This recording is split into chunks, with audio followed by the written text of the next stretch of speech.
In this video, I'm going to show you how you can change or make background transparent in Google Slides.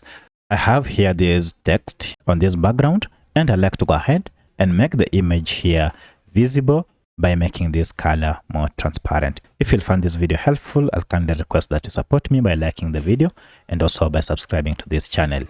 So to make the background transparent in Slides, first go ahead and click on the slide that you want to make transparent, and then head over to this fill color. So if you click on it, you can see we have some of the options that you can choose from.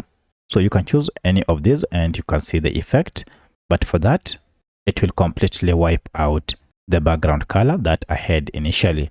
So I like to go ahead and maintain the color while at the same time make the background objects appear. So to do that, just head over again to fill color and click on it, then head to this option, the plus icon here, and this will help you to customize your background. So as you can see, the fill color is currently dense, and we can make it transparent by moving this back like this, and you can see the change here. Now if I go ahead and click or press on OK, you can see the color has faded, and now you can see the objects that are behind this background. So that's how you can add a transparent background in Google Slides. If you have any other question, kindly let me know in the comment section. Otherwise, thanks for watching, and let's meet in the next video.